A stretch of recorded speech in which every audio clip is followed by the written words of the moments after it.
He saw a beat-up car in the wrong neighborhood and decided the driver did not belong there. That was the only calculation Officer Vance Calder made before he turned on his lights. No plates run, no violation observed. Just a young black man in an old Ford Focus on a road that Calder had long since decided belonged to a different kind of person. He had no idea what he was setting in motion, because the young man he would drag out of that car, throw onto wet asphalt, and leave bleeding in the dark was the only son of the state's attorney general. And by the time the sun came up over Pembroke Heights, Vance Calder's badge, his career, his freedom, and the entire corrupt architecture that had protected him for so long would be gone. This is the story of the phone call that ended a precinct.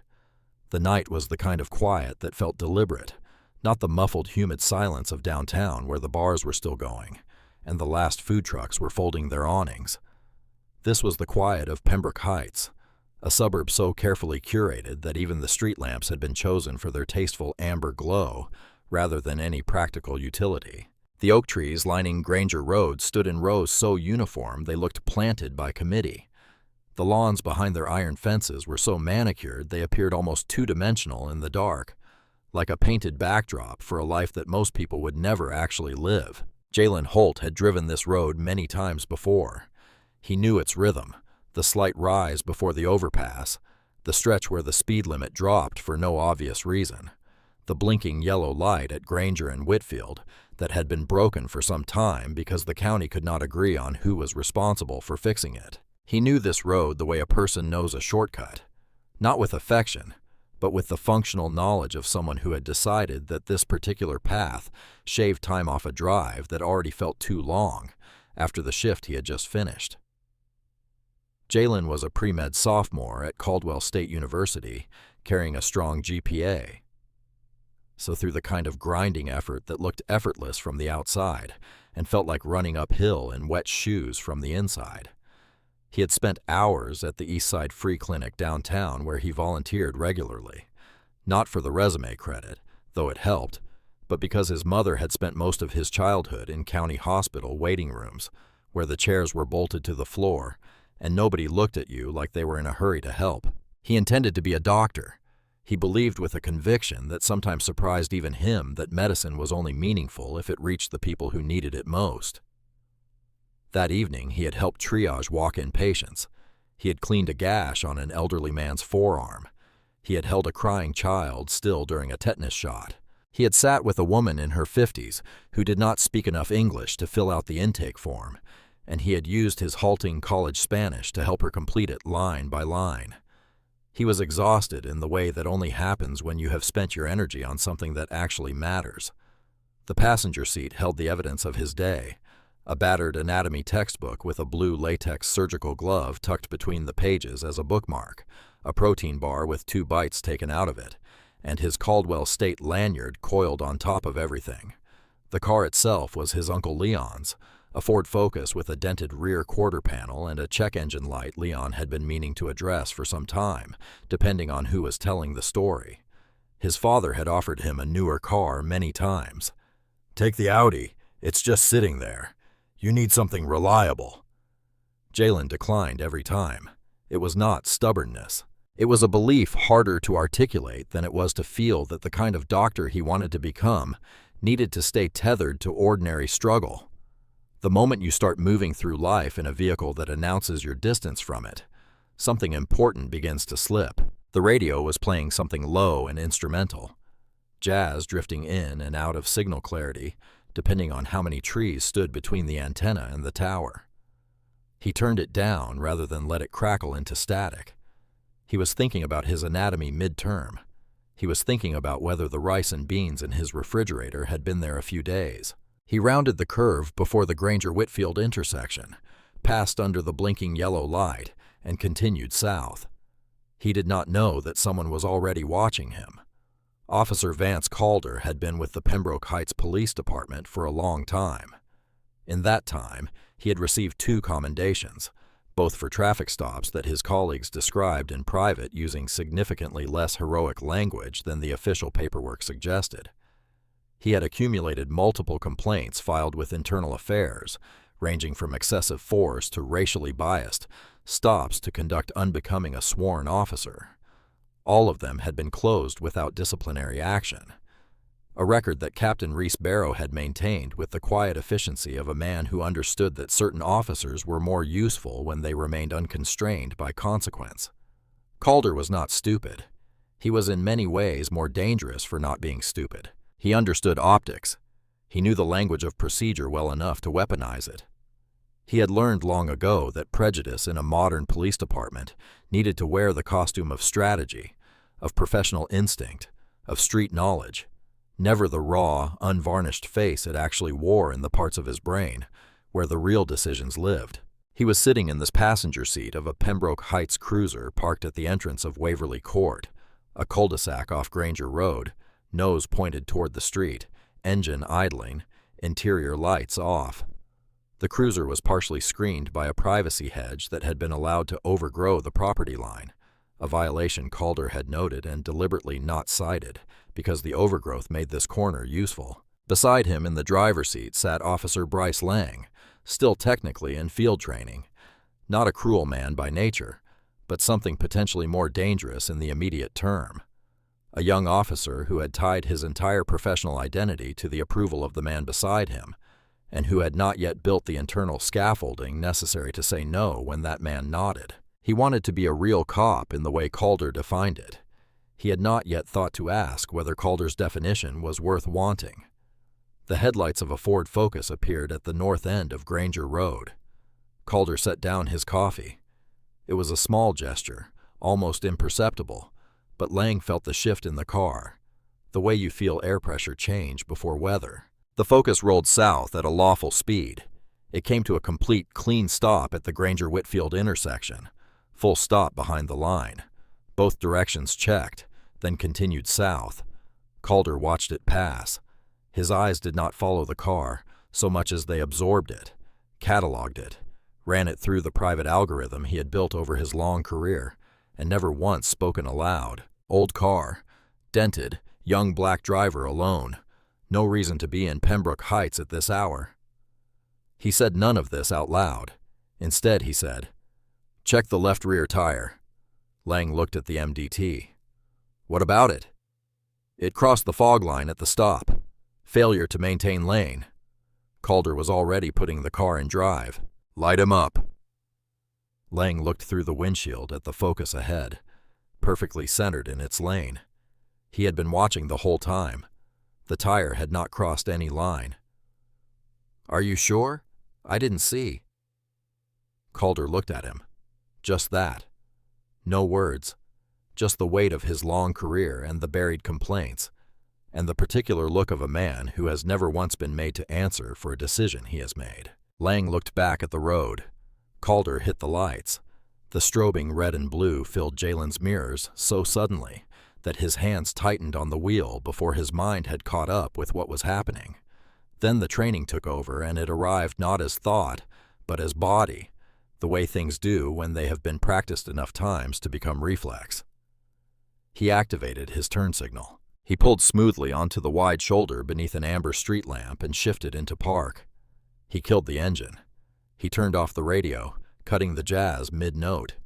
He pressed all 4 window buttons simultaneously and felt the cool night air pour in. He turned on the interior dome light.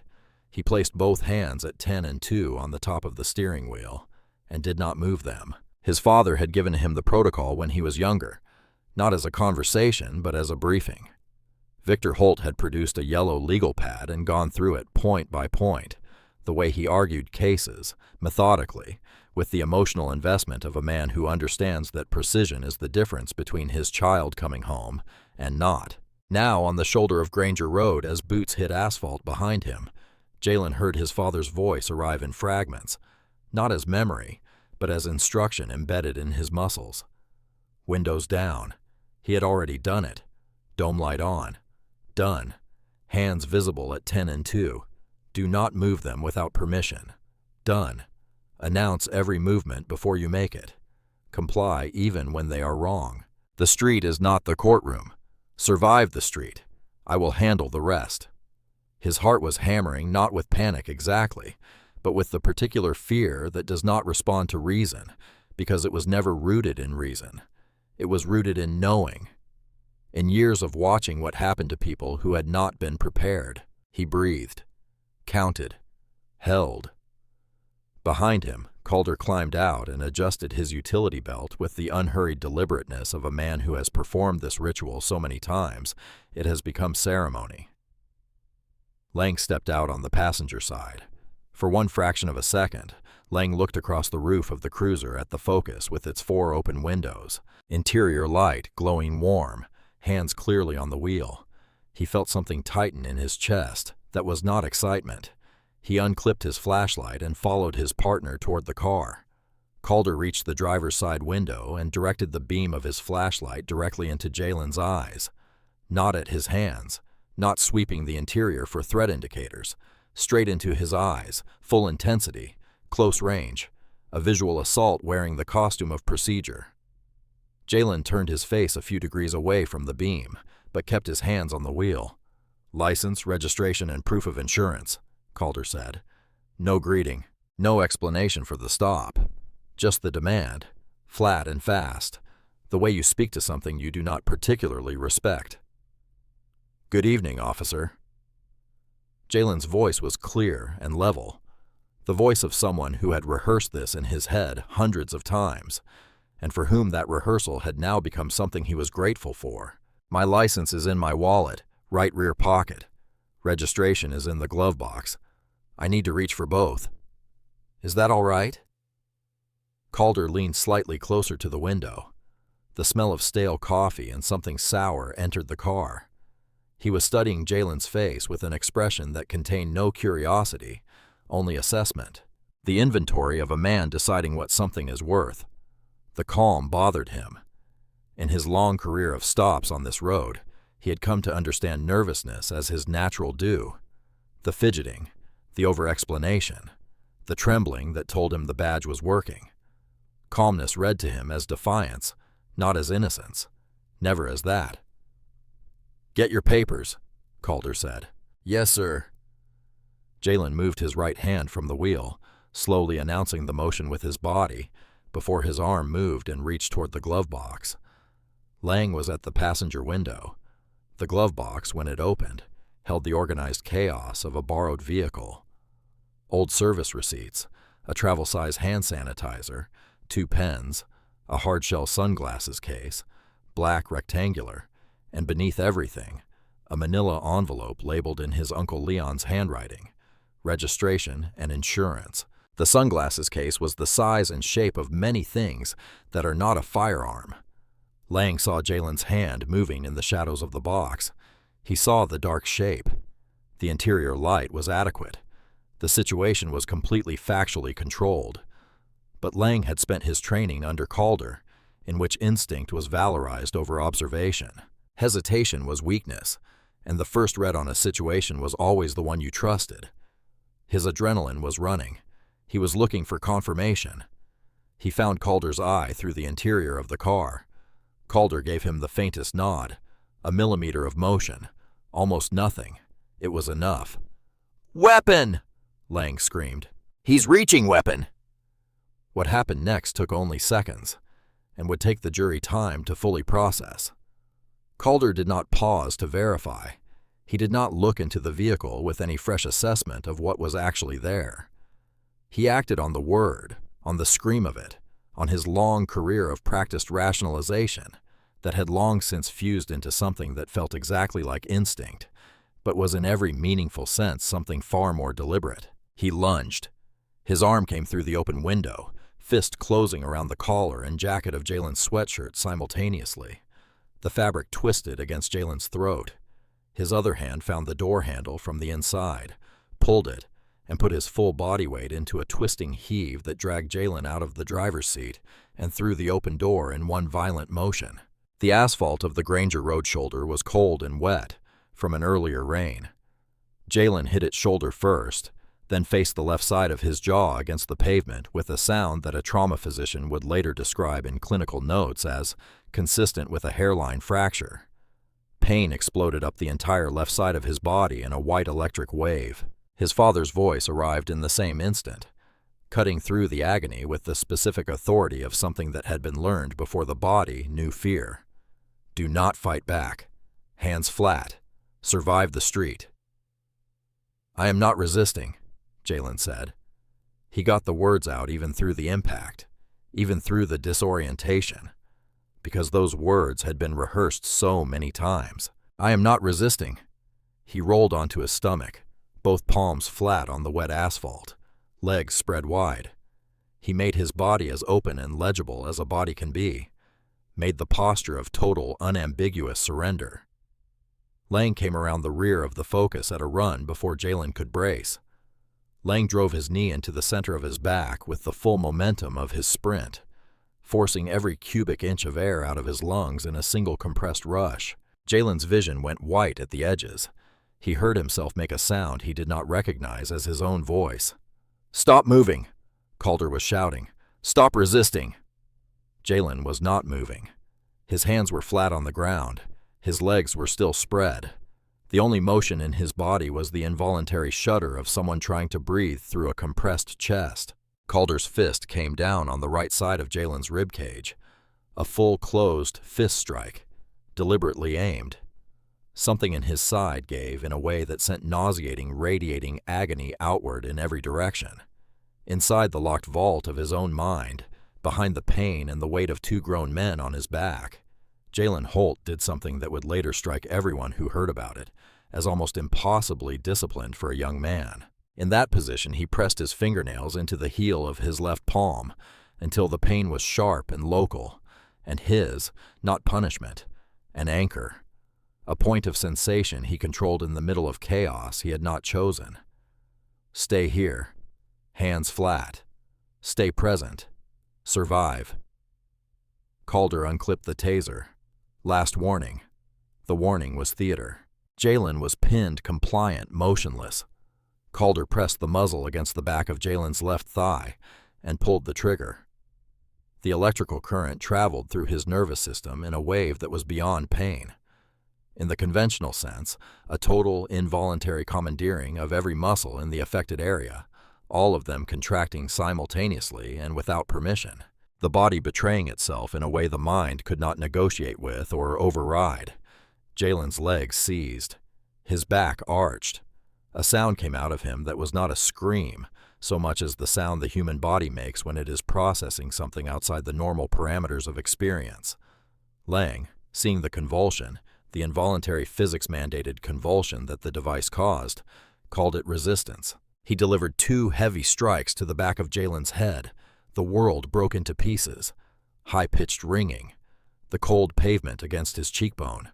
The metallic taste of blood from a tongue bitten when he hit the ground.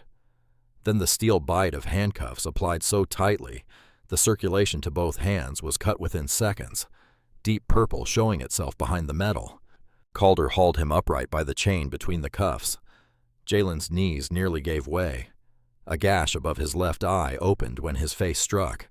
The pavement was bleeding freely down the left side of his face, dripping from his jaw, staining the collar of his gray sweatshirt in a spreading, darkening bloom. Calder leaned close.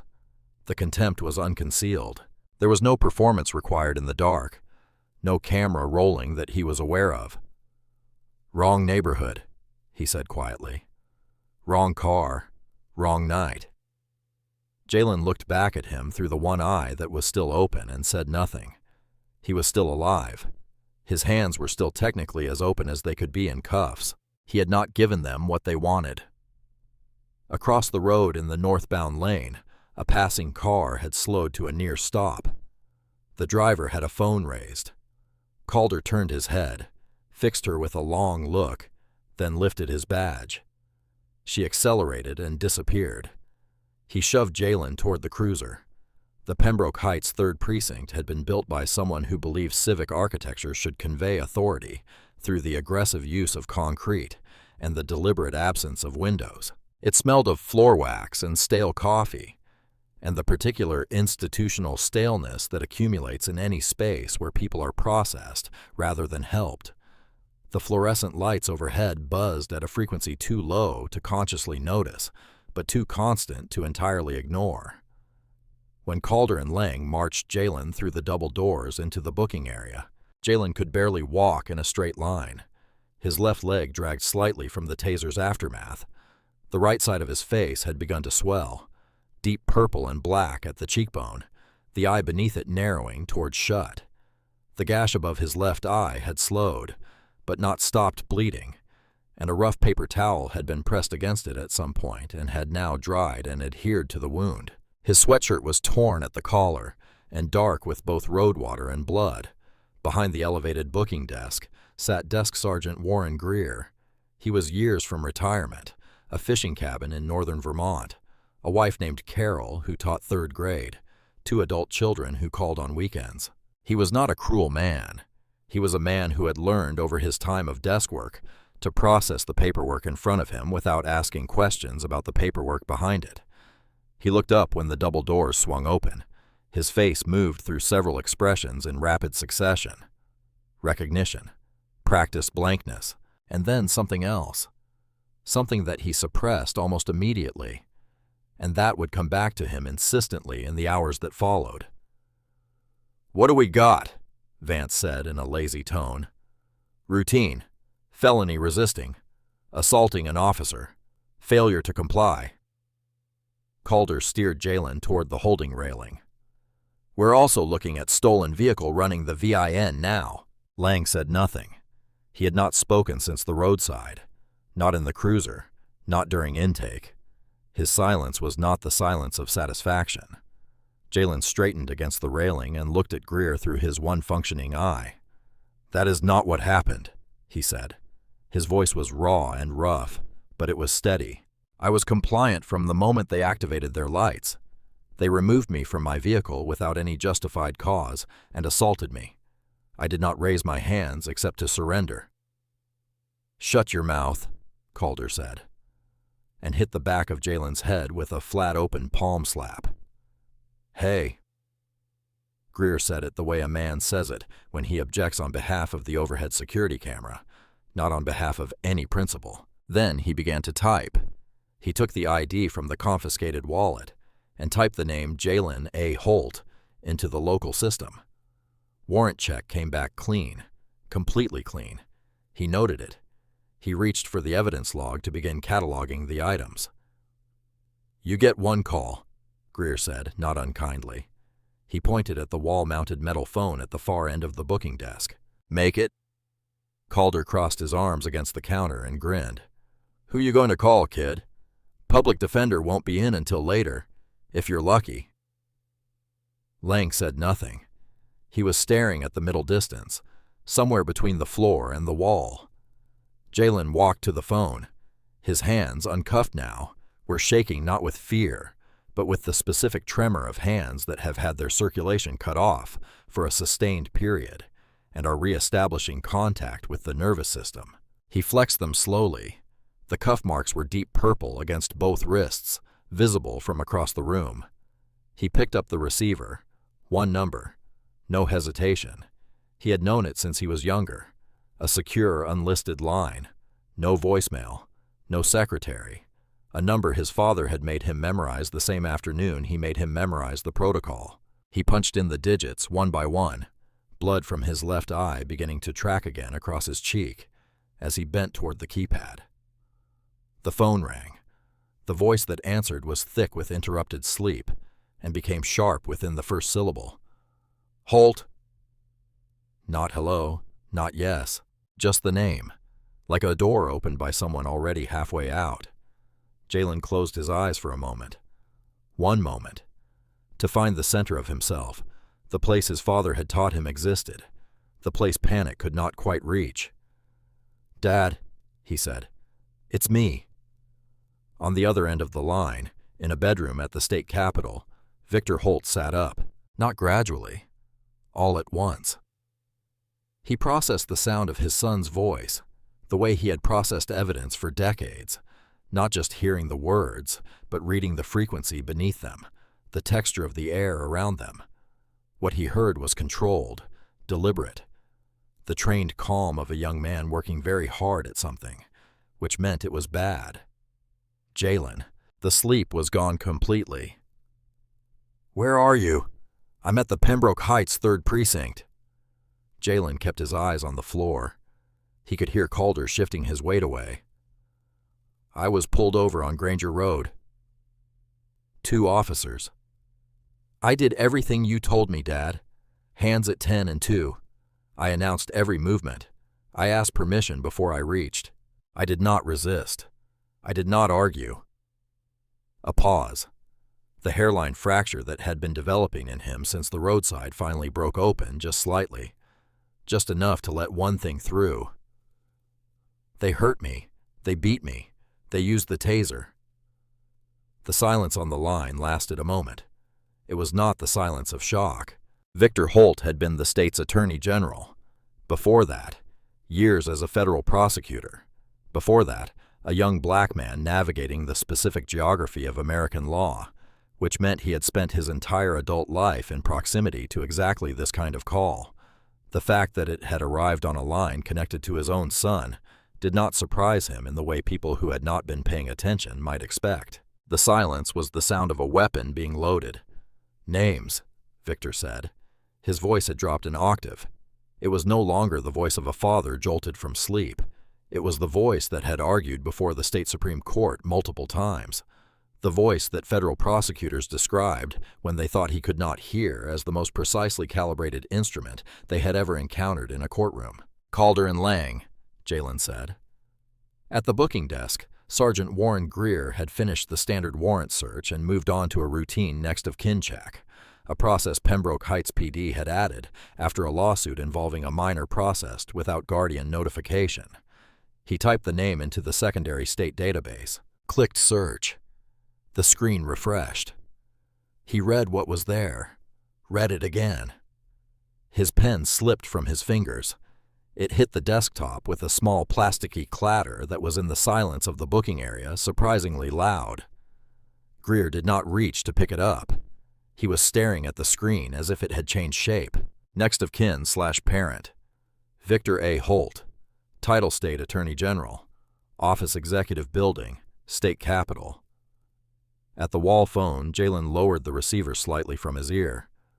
"Put whoever's in charge on the phone," he said to the room. "My father wants to speak to them." Calder pushed off the counter. "Oh, Daddy wants to talk to the manager." He crossed the room with the easy swagger of a man who has never once been told no by someone he considered worth listening to. He took the receiver from Jalen's hand and put it to his ear. "Yeah," he said. He leaned one shoulder against the wall, ankles crossed. The physical language of a man who owns the space he occupies. "Who's this?" What happened to Calder's face over the next moments was not a dramatic collapse. It was something more like watching a building from which the foundation has quietly been removed. The surface holds for a moment. The structure appears intact, and then slowly the weight of everything above begins to find the ground. His ankles uncrossed first, then he straightened from the wall. Then his free hand, which had been hooked casually in his vest, dropped to his side. His jaw set. His eyes went somewhere that was not the room. Victor Holt was speaking. He was not shouting. He was not making threats in any way that could be characterized as intemperate. He was stating facts in order with the calm precision of a man who has spent decades understanding that hysteria is the luxury of people who do not actually have power. He gave his full name, his title. He told Calder that the State Bureau of Investigation would arrive at the Pembroke Heights 3rd Precinct within minutes. He told him the precinct's servers and evidence systems would be seized. He told him that he wanted the highest-ranking officer on duty on the phone in the next moments. And he said it all in a voice that never rose above conversational volume, and was for that reason the most frightening voice Calder had heard in his long career of doing whatever he wanted. Calder said, "Look, your son resisted." Victor sat across the booking area. Warren Greer had not moved from his desk. He was sitting very still, staring at the computer screen with an expression that had gone beyond recognition into something closer to reckoning.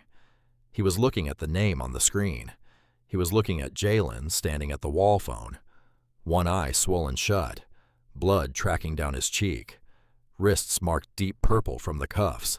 He was thinking for the first time in his years of watching Calder bring people through that door about all the others, all the people who stood in that exact spot, all the paperwork he had processed without looking up.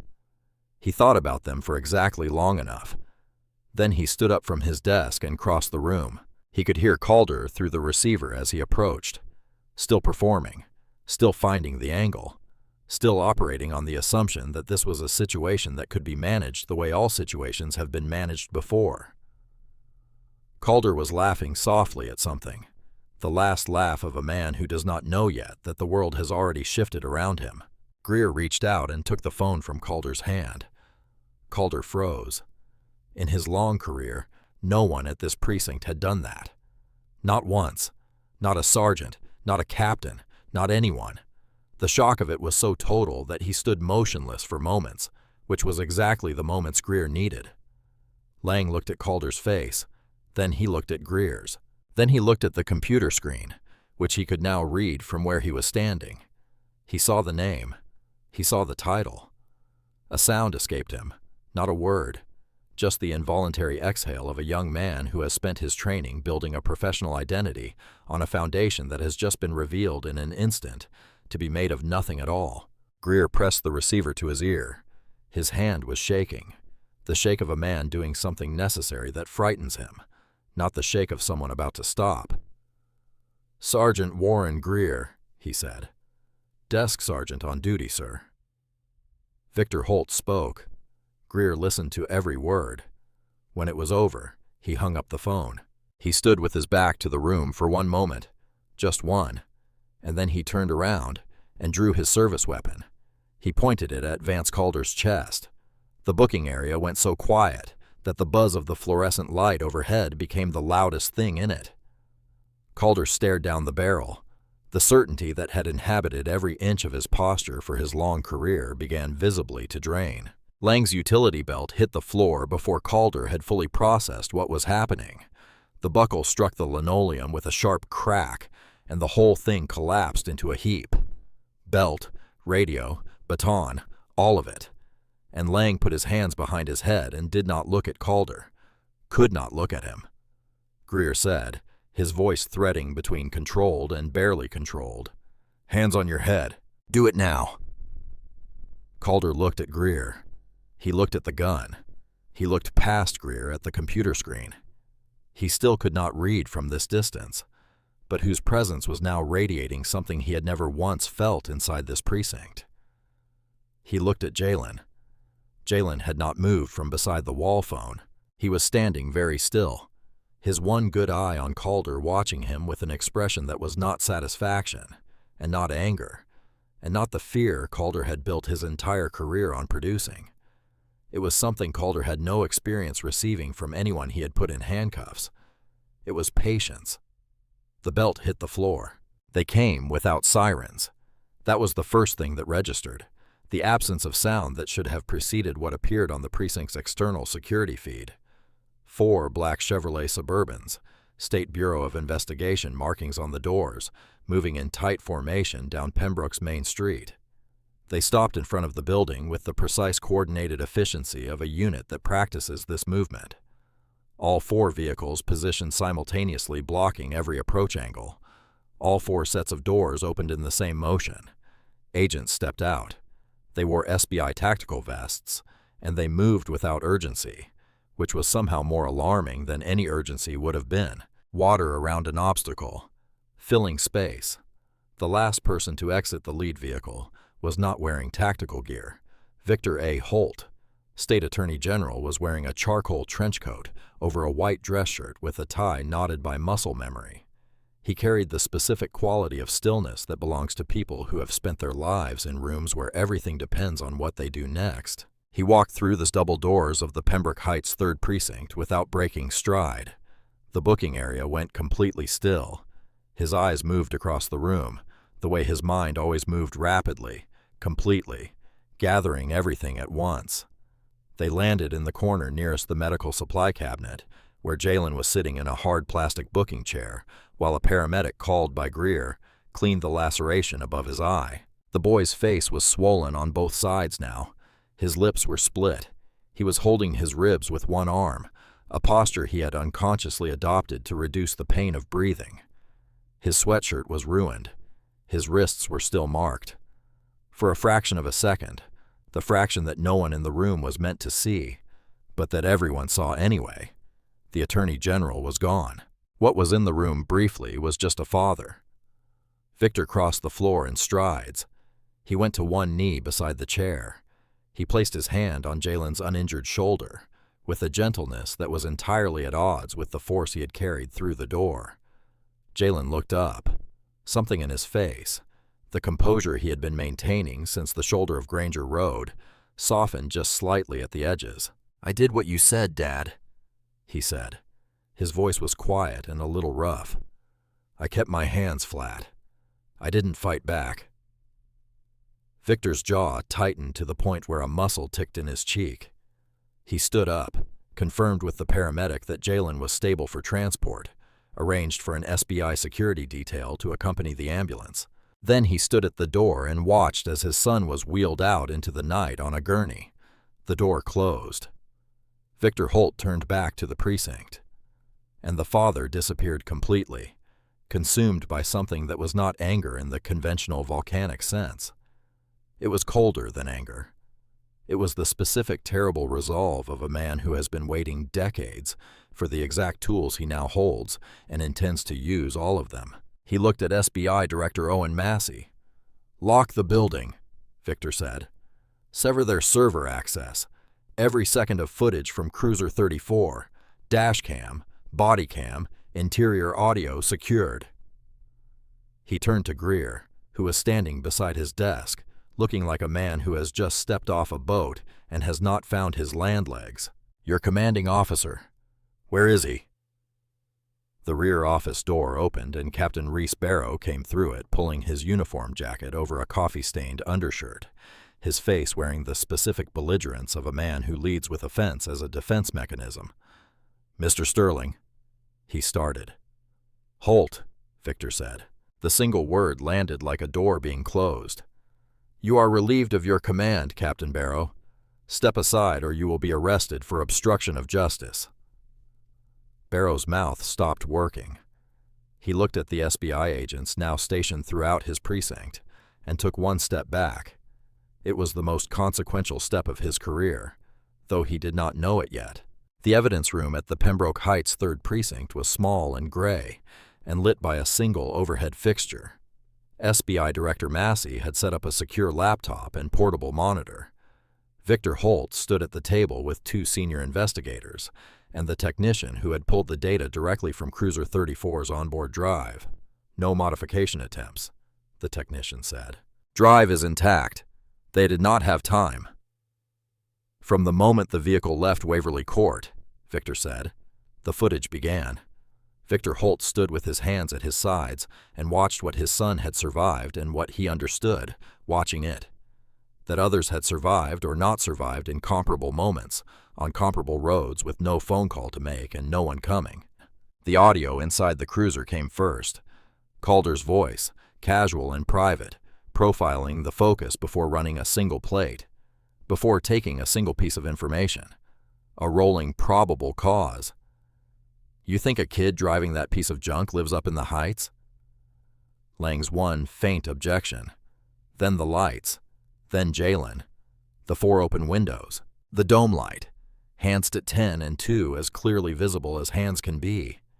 His voice calm and precise, announcing every movement, asking permission. Then the explosion. The body cam shook violently as Calder lunged through the window. The audio captured the sound of Jalen hitting the asphalt, a sound that made one of the senior investigators close his eyes briefly and reopen them. It captured Jalen shouting his compliance while pinned beneath 2 men. It captured the specific high-pitched discharge of the taser and the involuntary cry that followed. And then Calder's voice calling it resistance, and then Lang's blows to the back of a boy's head. Throughout the footage, Jalen's hands remained visible, flat on the ground, open, never once forming anything that could be described, even charitably, as a threat. The video ended with Calder's laughter in the cruiser on the way to the precinct. The silence in the evidence room afterward was the kind that has weight. Director Massey, who had attended many evidence screenings in his career, looked physically ill. He was a man trained to maintain clinical distance as a professional requirement, and he was not maintaining it. Victor's hands at his sides had curled into fists at some point during the footage. He did not appear to notice. "The nod," one of the investigators said, "before Lang called weapon." Calder nodded. "Yes," Victor said. "That's premeditated escalation. That's conspiracy." "Yes." He looked at Massey. "Add it to the charges. Conspiracy to deprive civil rights. I want the federal charges drafted tonight. I want the FBI field office contacted." He paused. "Pull Calder's internal affairs file. Everything Barrow has been closing for years. I want to know exactly what we are looking at." The file arrived. Multiple entries. All closed, all signed by Barrow. 3 of them involving individuals who appeared in the county prosecutor's case records. People charged with offenses that on review appeared predicated on fabricated probable cause. Massey looked at the file for a long time. "He's been running a one-man hunting operation," he said quietly. "Bring Calder to interrogation room A," Victor said. "I want a word with him." Calder had been sitting in interrogation room A when the door opened. In that time, he had cycled through the available positions. First, residual defiance, the practiced performance of a man who had sat across from his own eye investigators many times and walked out the other side intact. Then something colder settling in, as the specific preparations around him, the seized servers, the evidence drive pulled clean. The SBI agents processing his precinct began to accumulate into a picture he could not arrange into anything comfortable. By the time Victor Holt came through the door, Calder was sweating, and the fine tremor in his hands, cuffed to the steel ring on the table, was something he could not control, and that he resented deeply. Victor came in carrying a manila folder. He did not sit down. He stood at the end of the table looking down at Calder from a height that was not only physical. He opened the folder and arranged its contents in a row on the table without speaking. High resolution, still photographs, full color, each one time-stamped. Freeze frames from the body cam, the yellow registration envelope, clearly a registration envelope. The arms spread wide in surrender on wet asphalt, the taser pressed to the back of a compliant boy's thigh. Calder looked at them, looked away, looked back. "My son announced every movement and asked your permission before making each one," Victor said. His voice was if anything quieter than it had been during the phone call. The quieter he spoke, Calder was understanding the worse things were. "He did this because I trained him to, because I knew that without that training, the probability of him surviving an encounter with someone who holds your particular view of his worth as a human being was unacceptably low." He pointed to the first photograph. This is his hand reaching for a registration envelope. Visible, labeled clearly a registration envelope. For a car that, according to your radio logs, you never ran the plates on before pulling him over. He pointed to the second. This is your partner looking to you for a signal. This is you providing it. He pointed to the third. And this is you administering a taser to a boy who is already face down and compliant because his compliance gave you nothing to use against him. Calder said nothing. His jaw was tight. "I pulled your internal affairs file," Victor continued. "Multiple complaints. Everyone closed by Captain Barrow.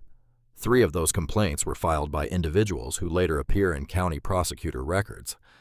People convicted of offenses that on review tonight appear to have been built on invented probable cause." He let it settle for a moment. "You have done this before, many times, to people who had no one to call." "I want my union rep," Calder said. "I'm not saying another word until your union representative is not coming," Victor said. The PBA was briefed on the preliminary charges and shown the footage. They declined representation. "When they watched what you did to my son, they made a business decision. You are entirely alone." Officer Calder, which is exactly as alone as every person you targeted on this road for years, Calder's last structural support collapsed. It was visible, not a dramatic fall, but a settling the way a building settles when the last load-bearing wall goes. Victor gathered the photographs, closed the folder, buttoned his jacket. Deprivation of rights under color of law, resulting in severe bodily injury, he said. Aggravated assault with a deadly weapon, falsification of a police report, conspiracy to commit civil rights violations. I am conveying the FBI field office. He walked to the door and opened it. Through the gap, Calder could see the hallway. 2 FBI agents in dark suits holding warrant documents, and beyond them for one brief, unobstructed moment before the door swung wider, Jalen, sitting in a chair along the hallway wall with an SBI agent beside him, waiting for transport to the hospital. Jalen was not looking at the interrogation room door. He was not looking at Calder. He was looking straight ahead, his back straight, composed, already moving forward. The door closed. Calder sat alone in the room with the photographs and the ringing of the silence, and the understanding arriving now in full that the story had already moved past him. In a smaller interrogation room down the corridor, Bryce Lang was sitting with his elbows on his knees and his face in his hands. Federal prosecutor Lana Whitaker sat across from him. She had been called in from home. She was not by temperament merciful. She was precise, and precision required her to acknowledge what the footage showed and what it could support. She slid a document across the table. Plea agreement. We know Calder was the primary architect. We know he nodded before you called weapon. We know you were trained by him in a way that created the specific conditions for what happened on that road. She folded her hands. None of that excuses what you did. You struck a compliant teenager multiple times. You are facing years in a federal facility. Lang looked up. His face was not composed. I looked at the glove box and I knew, he said. The words came out without preamble, without strategy, just the sound of something that had been held under pressure, finally finding the surface. I knew it was not a gun, and I looked at him and he nodded, and he stopped. His jaw worked. He told me from the first week, you watch me, you follow my lead. You will never make a mistake. That's how you survive this job. Whitaker was quiet for a moment. Then Officer Lang. Calder is in the next room. He is currently building a version of tonight in which your call of weapon was unauthorized, panicked, and caused him to respond to what he believed was a genuine threat. He is making you the origin point. Lang's head came up. The body cam contradicts him. We have the nod clearly. But in court, his word against yours, with the footage as context, is a much cleaner case if you are sitting at the prosecution's table rather than the defense's. She pushed the plea agreement closer. Years, full cooperation testimony against Calder and Captain Barrow, or longer, no deal, and months of Calder's lawyers making sure the jury's face is yours. She paused. You have minutes. Lang did not need minutes. He pulled the document across the table. He picked up the pen. His hand was steady in the particular way of hands that have made a decision they will not take back. He signed his name in one deliberate motion and set the pen down next to the paper and sat back in the chair, and for a long time looked at nothing. Miles away, Captain Reese Barrow was awake in his kitchen wearing a bathrobe and holding a burner phone he kept in the glove box of his personal vehicle. He had retrieved Greer's personal cell number from memory and dialed. What Barrow did not know was that Greer had been sitting in an SBI mobile command unit, parked one street over from the precinct. He had voluntarily offered his full cooperation within minutes of Victor Holt's arrival. He had surrendered his personal phone as a condition of the agreement. The SBI had given him a monitored line.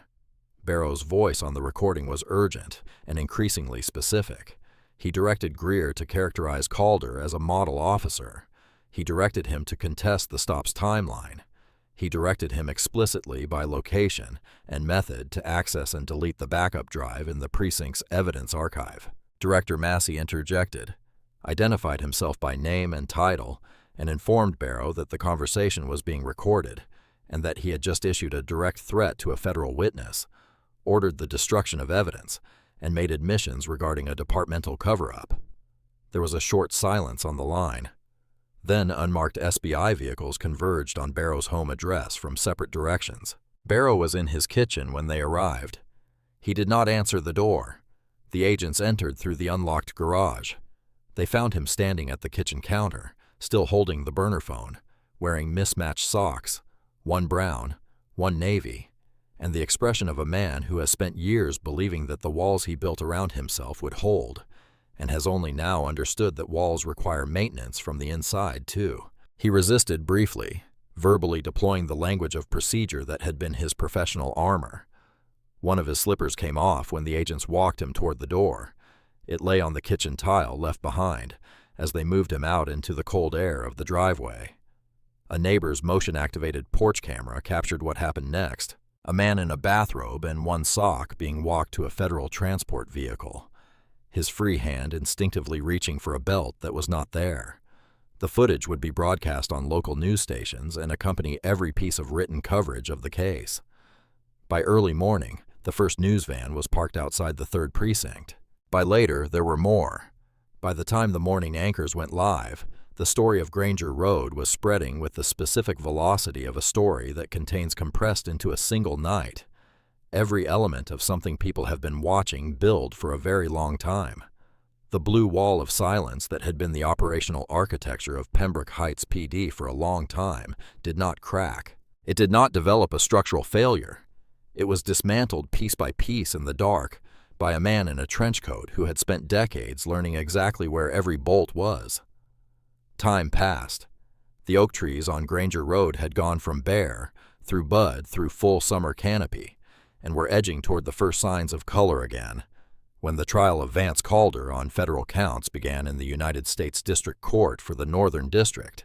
The courtroom smelled of mahogany and old paper, and the specific quality of air that circulates through spaces where consequences are rendered. The ceilings were high. The wood was dark. The federal seal on the wall behind the judge's bench had the weight of something that does not accommodate local arrangements. Jalen Holt sat in the second row of the gallery in a navy suit he had bought with money from his work-study job. He was physically healed, the fractured jaw clean, the ribs fully recovered. The gash above his eye closed into a thin silver line, visible only in certain light. He sat with the specific composed stillness of someone who has had time to decide exactly how they intend to occupy this particular moment. Victor sat beside him. Not as Attorney General, he had fully recused his office and handed jurisdiction to the federal government.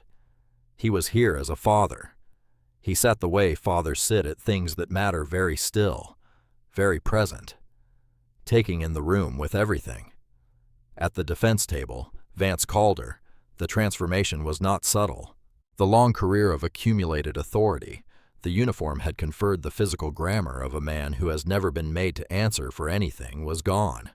What remained was someone who had lost weight in county lockup, whose face had developed a grayish, slightly concave quality, whose hair had thinned at the temples.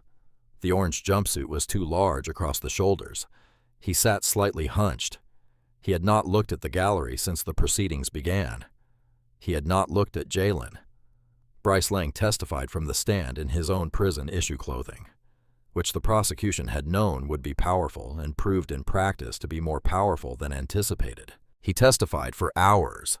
He described the culture Calder had both embodied and transmitted, the targeted stops, the fabricated probable cause, the explicit language Calder used when he believed no one who mattered was listening, the nod system, the way a minimal private gesture had become a vocabulary for escalation that Lang had learned to read in his first weeks, because reading it correctly was the price of belonging. He testified that on Granger Road he had seen a registration envelope. He testified that he had known it was a registration envelope. He testified that he had looked at Calder and received the nod and called a weapon anyway, because his training had successfully replaced his own perception with the preferred narrative of the man training him. He wept on the stand not for effect, the kind of weeping that carries no calculation, that is just the sound a person makes when they are accounting for something they cannot undo. The defense did not cross-examine him on the footage. Prosecutor Lena Whitaker played the full, unedited recordings on a screen, large enough that the jury could see every detail without leaning forward. She played the audio at full volume through the courtroom's sound system. She let Calder's laughter at the end of the footage extend into several seconds of silence before stopping the recording and saying nothing, because she had learned in her years of federal prosecution that the most devastating summation of certain evidence is no summation at all. Members of the jury were visibly crying when the lights came back up. The defense attorney's closing argument made the case with technical skill and no visible conviction that the situation had been genuinely confusing, and that Calder's response, while perhaps disproportionate in retrospect, was consistent with his training and the perceived threat level. He did not mention the nod. He did not play the footage again. The jury deliberated for a short time, guilty on all federal counts. Sentencing was later. And if the trial had been crowded, sentencing was something more than that. Reporters from national outlets, representatives from civil rights organizations, a gallery full of people who had driven various distances to be present for this particular moment, for reasons that were personal and specific in ways that varied by individual, but shared a common root. The Honorable Judge Eleanor Voss had been on the federal bench for years. She had a reputation among prosecutors and defense attorneys alike for sentences that were precise rather than performative. Precision and leniency in her courtroom were not synonyms. She looked at Calder over her reading glasses. He was already seated, already staring at the defense table's wood grain. He had not looked at the gallery since he was brought in. He had not looked at Jalen. Before this court proceeds to sentencing, Judge Voss said the court will hear a victim impact statement. Mr. Jalen Holt. Jalen stood. He had no notes. He had written things down over the past period, read them back to himself, crossed them out, and started again, until he concluded that what he needed to say was not something he needed paper to hold. He walked to the podium. He gripped its edges. The room went quiet in the way that only happens when the person standing at the front of it has earned the right to be heard. He looked at Vance Calder. Calder looked back. He held it for seconds. Then he looked away. Jalen spoke. "Officer Calder," he began, and his voice carried the particular steadiness of water at depth. Not calm in the shallow sense, but possessing a pressure that comes from what is underneath. "On the night you pulled me over on Granger Road, you made a decision about who I was before you had gathered a single piece of information about me. You decided from the distance of your headlights that I was a problem to be managed. And everything that followed, every blow, every false charge, every piece of fabricated paperwork, was downstream from that first decision. The decision that my presence in a neighborhood you had designated as belonging to someone else was by itself a provocation." He paused, not for effect, because what came next required something. "My father is the Attorney General," he said. "That is why I am standing here and not in a state penitentiary serving time for crimes I did not commit. I need everyone in this room to sit with that for a moment. Not the outcome, not that justice happened and the system worked, the mechanism. The accident of a phone number, the specific, unrepeatable circumstance of having a father whose call you could not afford to ignore. That is the only variable between my story and the story of someone who went to prison instead of this courtroom." He let it sit in the room. The room let it sit. "There was a boy on 4th Street, he continued. Quieter now. There were others before him in this county and in every county like it, in the dark on roads like Granger Road, with overworked public defenders and no resources, and no one coming. I want you to understand what you have actually done, Officer Calder. Not just what you did to me, what you did to all of them, the ones whose names are not in this courtroom, the ones whose registration envelopes were called weapons, and whose compliance was called resisting, and whose futures were dismantled in the dark by men who understood that the dark would keep it." He paused. "You thought a badge made you untouchable. You thought the dark would keep it this time too. I want you to know I stood up. I finished my midterms. I continued toward medicine. I am standing in a federal courtroom with my record clean and my hands open and my face healed. and you are wearing a chain around your waist." He stepped back from the podium. "You did not break me. What I am less certain about is all the others, the ones you broke before you made the mistake of choosing me. That is the true weight of what you will carry, not the sentence." "That." He returned to his seat. Victor placed a hand on his shoulder for a moment. Neither of them spoke. Judge Voss waited. The room waited with her. Then she picked up her gavel. Vance called her. She said this court has reviewed the evidence and the long record of this defendant's service, which includes multiple internal affairs complaints, closed without consequence.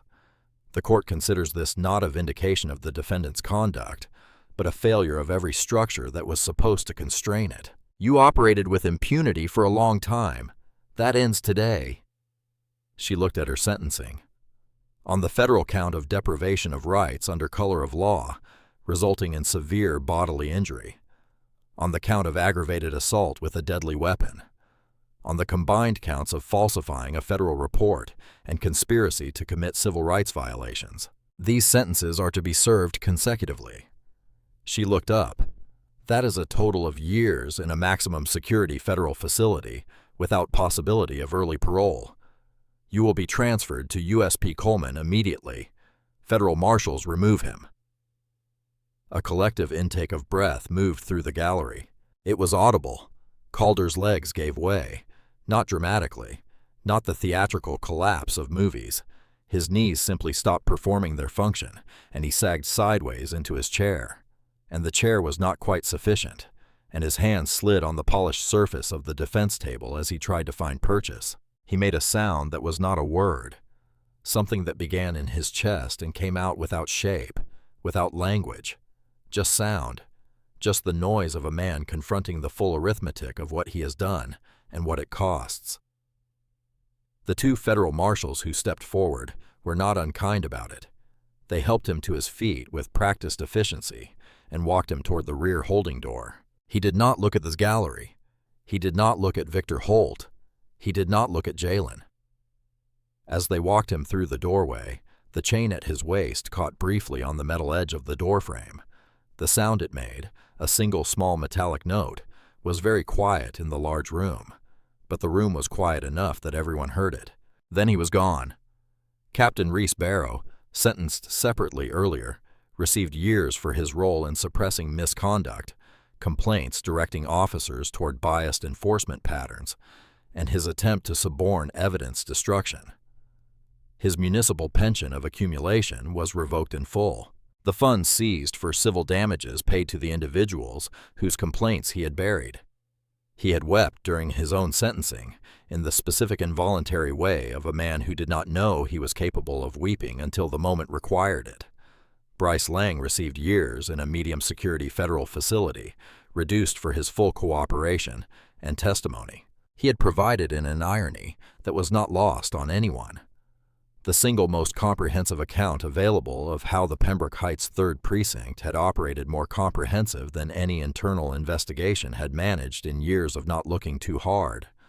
The Pembroke Heights Police Department was placed under a federal consent decree within days of the verdict. Its leadership structure was dissolved. New command was selected through a federally supervised process. Training was redesigned. Oversight mechanisms were implemented that would have made Calder's complaint record impossible to bury at the precinct level.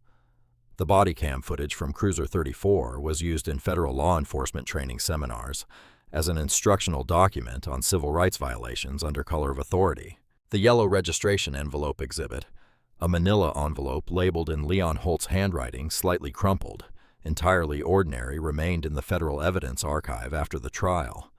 Sealed and cataloged, a document of the distance between what something is and what a man with a badge and no accountability had decided it meant. Outside the federal courthouse on an afternoon, the early autumn light was the flat practical kind. No warmth yet, but real falling across the wide marble steps and the assembled press corps waiting at the bottom with their cameras and their questions, and the particular urgency of people who need a response to carry back to a deadline. Victor and Jalen walked past all of it without stopping.